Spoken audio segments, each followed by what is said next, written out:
Good morning, everyone. We thank you for being here at True Word Ministries.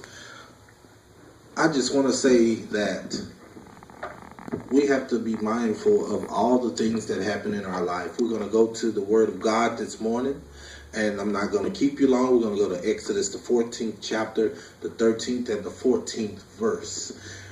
Exodus 14, 13 and 14 says, "And Moses said to the people, 'Do not be afraid. Stand still and see the salvation of the Lord, which he will accomplish for you today. For the Egyptians whom you see today, you shall see again no more forever. The Lord will fight for you, and you shall hold your peace.'" Let's look at that for a moment. You know, Moses is one of my favorite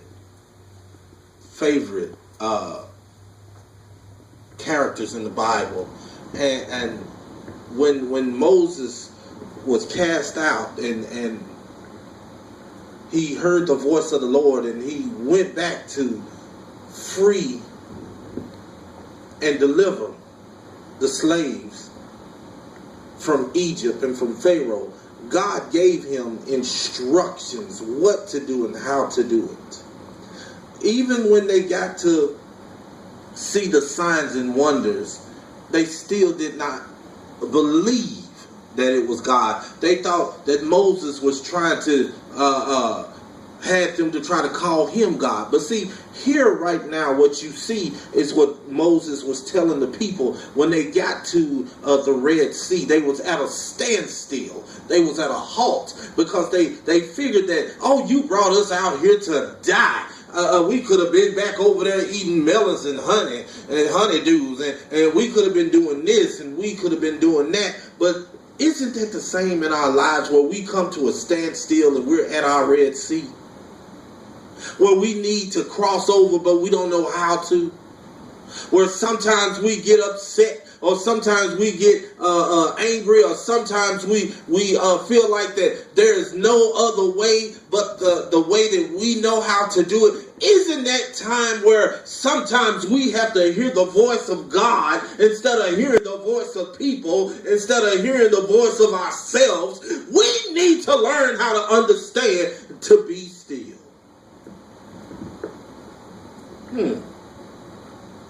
He said, and Moses said to the people, "Do not be afraid."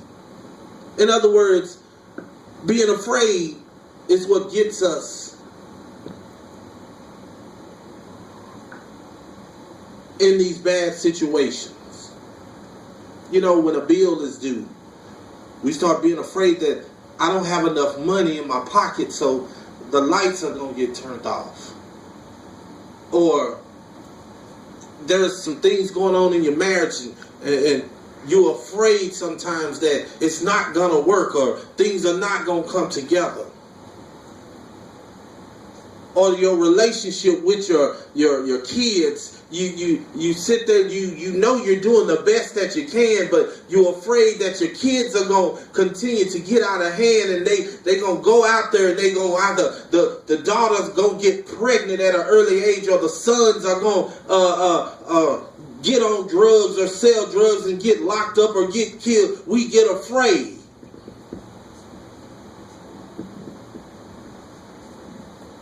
But see, being afraid is an unwilling or reluctant to do something for fear of the consequences. See, we should have a fear of sin. We should have a fear of doing it. We should have a fear of knowing that if I sin, there's going to be some consequences behind the sin that I commit, because God is not going to keep on giving us a reprieve. Excuse me. So we got to learn and understand and be ready when we get to a point in our life that we start feeling like the walls are crumbling down, or it feels like everything is closing in. We got to get to a point that we need to start getting on our knees and pray and asking God for help and asking God to show us the way, and asking God to, not my will, but let your will be done, Lord. Because, see, we can't do this thing and think that we gonna get it right. Amen. So my teaching today from Exodus, the 14th chapter, the 13th and 14th verse, it's not your fight. It's not your fight. Sometimes in the fight, you're going to be alone. It's just going to be you by yourself. Sometimes in the fight, you have people that's always trying to encourage you what to do and how to do it, and go ahead, and this is what I'll do if I was you, and blase this and blase that, but they're not you. They're not in your situation. They're not in the problems that you're in. They can't sit there and tell you, I know what you're going through, because they don't know what you're going through, because it's not them. It's you. You cannot live the experience of somebody's heart attack. You can't live the experience of somebody's stroke. You can't live the experience of somebody's mother or daughter walking away from each other, or getting into it, or arguing or fight. You can't live that experience, because everybody's experience is different. Everybody's situation don't have the same outcome. Everybody's doors that open are not the same door that's open for you. Because what takes place is when God tells us that we need to learn how to be still, he means that be still meaning sit back and let me do the work.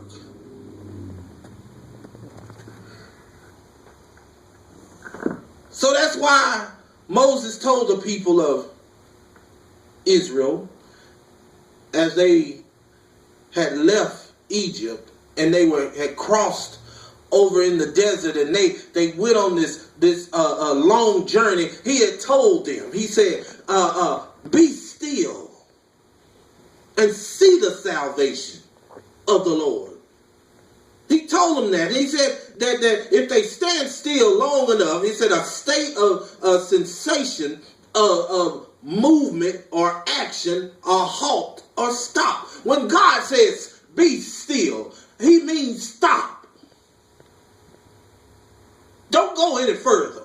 Stop trying to force it. Stop trying to do it on your own. Stop trying to fix the situation. Stop trying to explain yourself to everybody. Stop trying to figure out how you gonna get this thing taken care of and done. Because God done told you, be still. Yes, yes. We would learn more if we just keep our mouth closed and listen to God. We would learn more if we just pay close attention to God. We would learn more if we would just get on our knees and pray and fast. We will learn more and hear more and do more when we let God take control. But we steady trying to put the gloves on and go into the battle without even having a strategy, without even knowing what we're going in battle for, not even knowing how we going to make it if we come out the battle. We don't know, because we're steady trying to do it on our own.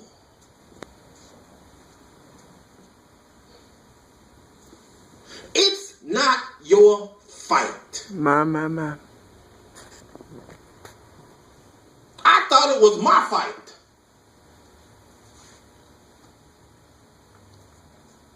To try to go toe-to-toe with somebody, trying to talk crazy, trying to argue me down. I'm trying to go back and forth, word for word. But God kept saying, stand still. This is not your battle. It's not your fight. And no matter how much I would say, the person would say back. Then I would try to come back at them. See, all we're doing is just like people playing tennis. We're hitting words back and forth with no type of solution. But we're trying to make ourselves look good, feel good, and trying to make ourselves feel like I'm right and you're wrong. When everything else falls short, guess what? You both are wrong. Because when God says that he has this covered, when God says that all you need to do is lean and depend on me, when God says that you need to sit down and be quiet, that's what God means.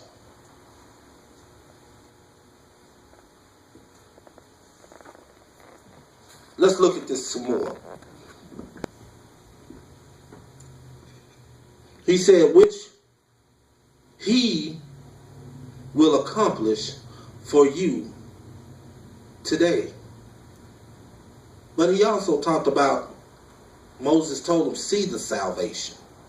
You got to see the salvation in your life.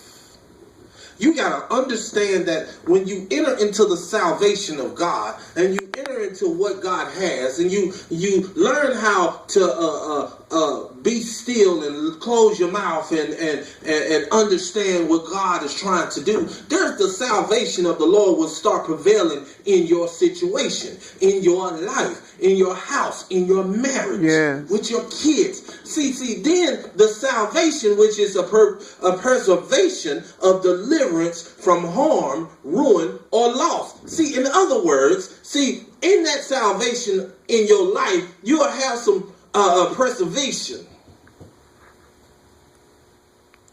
You'll be preserved from the enemy because God will start protecting you more when you learn how to sit back and be preserved. See, when you preserve things, let's say some fruit. When you preserve fruit, you put the fruit, an apple or oranges, in the refrigerator so they can be preserved, so they can stay fresh. You have to wrap them up. You have to keep them in the bag and tie the bag up good so that when you open it back up to get an apple out and you bite it, you will hear that crunch and taste that sweetness. Or you unpeel an orange and you eat that orange, you can taste that sweetness of that orange. But sometimes we leave things open to be ruined. And once it's ruined, we're steady trying to cut away from all the stuff that is ruined or molded or soft on it that we don't want to eat. That's how we are today. We leave ourselves open for the enemy and we begin to be ruined because we're not preserved like God wants us to be. Because we steady leaving our hearts unwrapped. We steady leaving our minds unwrapped. We're steady leaving our walk unwrapped. We start leaving our talk unwrapped. We start leaving our lives unwrapped. So we begin to be ruined because the enemy comes in like a flood. Oh, God. Thank you, Lord.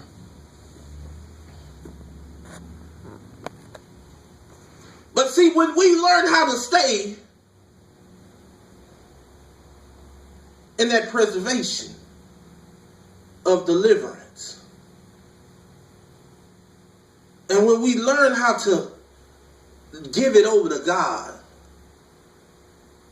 we begin to feel accomplished. We begin to feel good. We begin to feel like there is no harm, there is no ruin or loss in my walk or in my home or in my life or even with God, because I learned how to be still.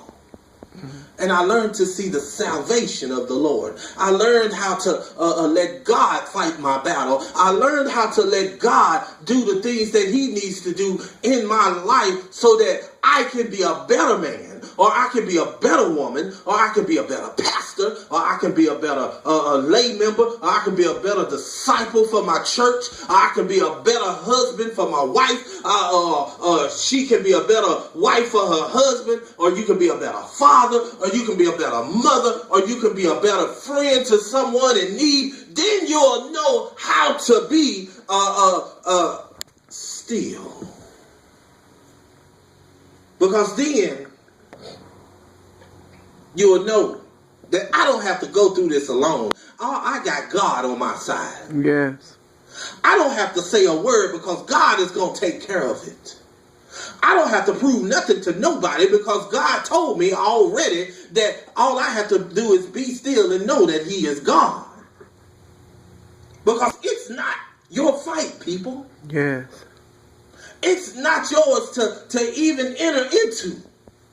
You can't keep climbing in the ring, bouncing around, thinking you're going to knock the enemy out, and you done left God at the back door.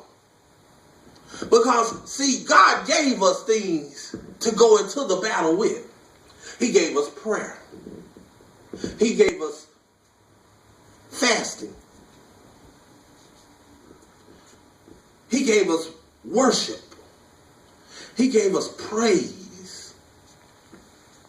He gave us a mouth to speak to him. He gave us a mind to understand him. He gave us the eyes to see the enemy. He gave us the ears to listen if it's not God, but the enemy. He gave us those things. But see, when we begin to try to do it on our own, our mind begin to start racing and the enemy start coming in. And then there we go. We get into the fight. And sometimes we lose the fight because we was not prepared, because we steady wants to do it on our own. Let's look at this a little more.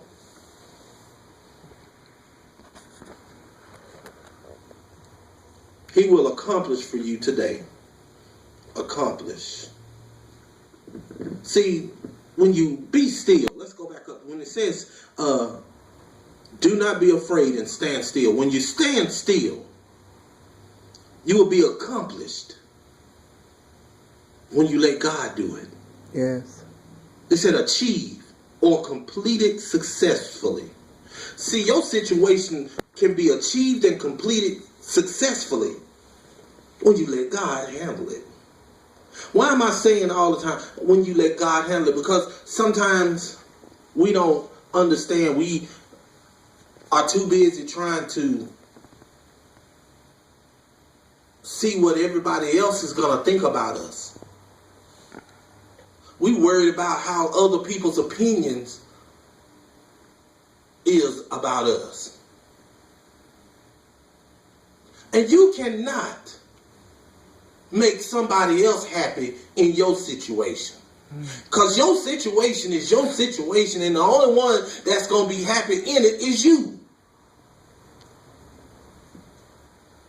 Because while they sleep at night, you're laying in the bed worried, frustrated, upset, can't sleep, get up in the morning, tired, stressed out, going to your job, thinking about it, being at home, thinking about it, and they're going on a merry way like, hey, ain't nothing ever happened. And then when you see them or you hear them on the phone, they ask, what about the situation you in? Everything okay now? Because it's your situation. But if you just did like Moses told the Israelites when they got to the Red Sea and they started complaining about they gonna die and they gonna be killed and they should have went back where Pharaoh was, they had it good and all these things, that's how we are. Because when we get to our Red Sea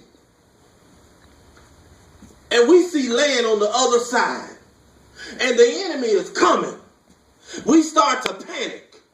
And we don't know what to do, but then we begin to complain. And we begin to feel like we were brought out to this place to be destroyed, to die. I don't have no other way of doing what I need to do.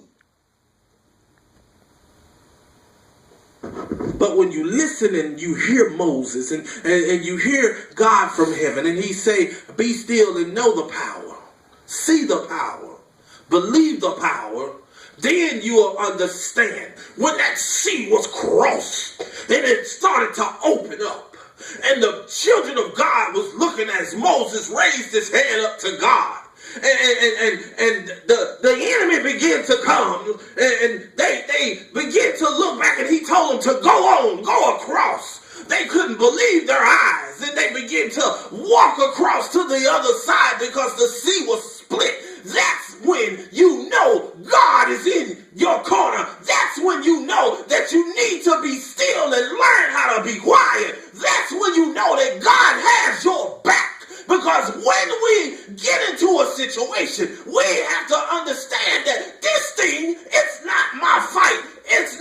my will, but God's will.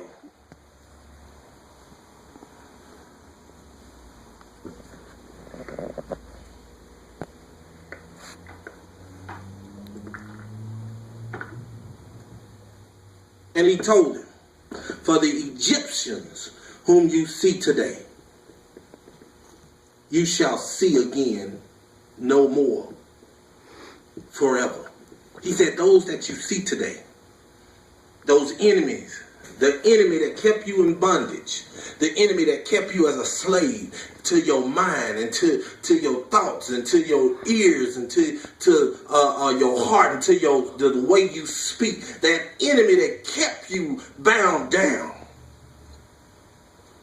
that made you feel like that you can't accomplish nothing, or that you will never amount to nothing, or you don't have a solution to the problem, or that you will never have a way out. He said, God said that it's not your fight. Let's look at something else here. Let's look at how Jesus, when he went up to the Garden of Gethsemane, and he was up there and he got to praying.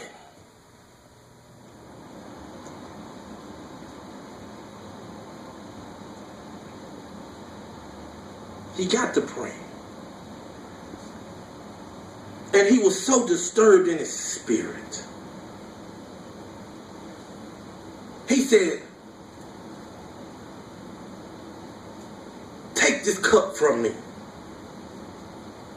But then after he got back into the spiritual side of himself, he said, not my will. He said, not my will. Not my will. In other words, he said, it's not about me, God. It's not about me, Father. It's not about me, Dad. But it's your will to be done in this situation. Just like on this week, a situation happened with me. I was faced with a hard decision. A very hard and trying decision. Sometimes we can put all our trust on a job, on a man, on a woman, on a bank account, on a vehicle. But see, I was faced with a tough decision. And many times God will open a door for you to exit a situation or exit a place to get your attention. But we don't go through that door, and he has to force your hand. He has to sometimes make that comfortable place uncomfortable for you. Yeah. God made that comfortable place that I had in my mind, that this is my source. He made it uncomfortable. And I had to make the decision. And I had to pull out. And I had to do what I had to do, because then I began to feel, for a moment, I felt like all was lost. I felt like everything was crashing down on me at one time. I felt like this is the end. This is over with. What am I going to do? But God had to remind me.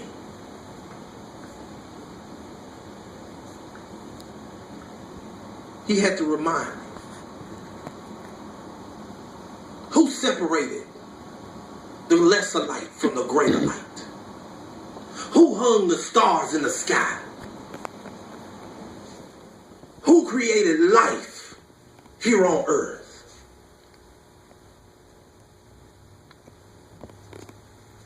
Who gave you life? Who breathed the breath of life in you? Who gave you the eyes to see, the ears to hear, the mouth to speak? Who gave you food on your table and clothes on your back? Who gave you a roof over your head? Who gave you a car to drive? Who gave you the means to live? Who gave you these things?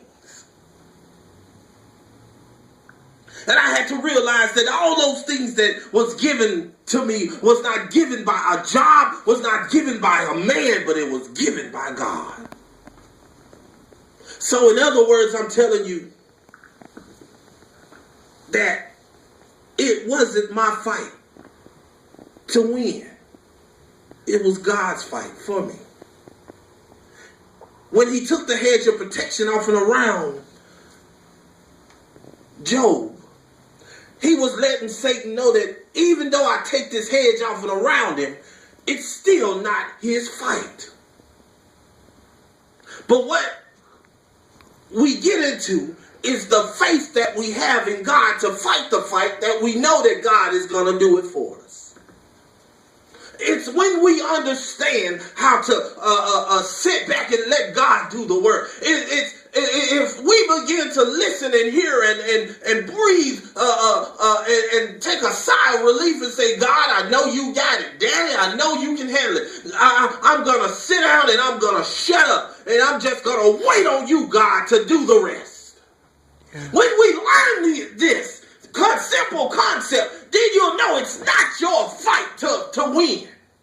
Yes.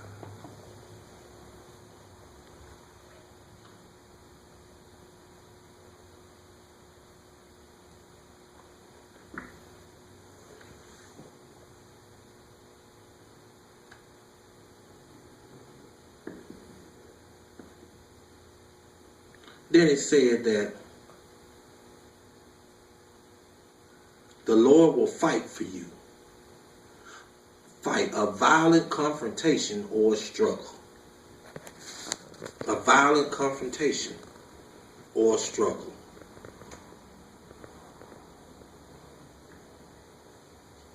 Remember the angel? Jacob fought the angel. Fought the angel all night long.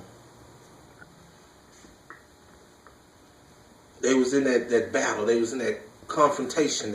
And the angel asked him, let me go. He said, I'm not letting you go till you bless me. And he placed his hip out of place. And he kept fighting. Sometimes we're going to have some things that's going to be out of place. But we got to understand. We got to keep going at it in order for God to do what he's going to do. And then right after he did this, the angel told him that morning, he said, your name will no longer be Jacob, it will be Israel. Because he hung in. He stood the battle. He stood the test. He learned that only God can take care of me in my situations. And that's where we got to be today. We got to learn that even in our situations, we got to know that to hold on is to hold on to God's unchanging hand. To hold on is to have peace in our lives because God made it that way. To hold on is to keep doing what God wants us to do in order not to struggle anymore. We got to give it to God.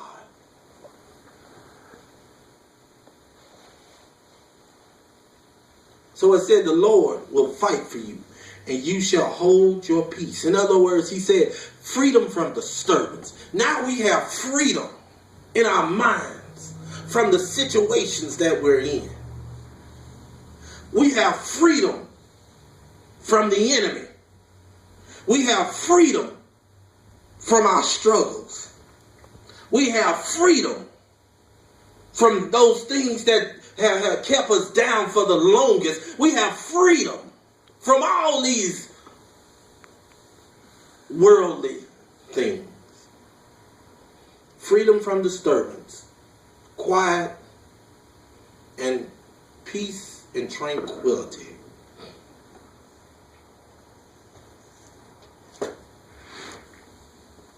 In 2 Chronicles, the 20th chapter, the 15th verse, it says, and he said, listen, all you of Judea, and you inhabitants of Jerusalem, and you King Jehoshaphat, thus says the Lord to you.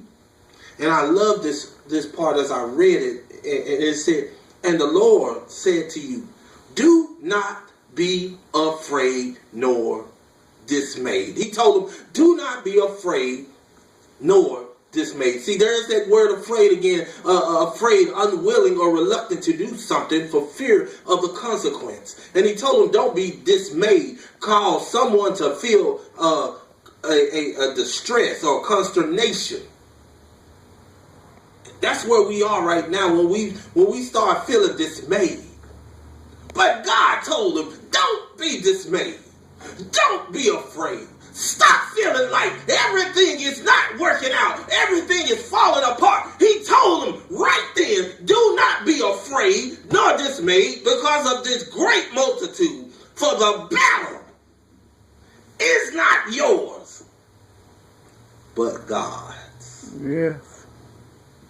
So you see today, brothers and sisters, children, disciples, those out there on the internet or on TV, you see today that what God is telling us that it's not your fight.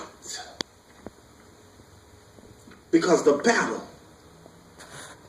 is not yours. It's the Lord's.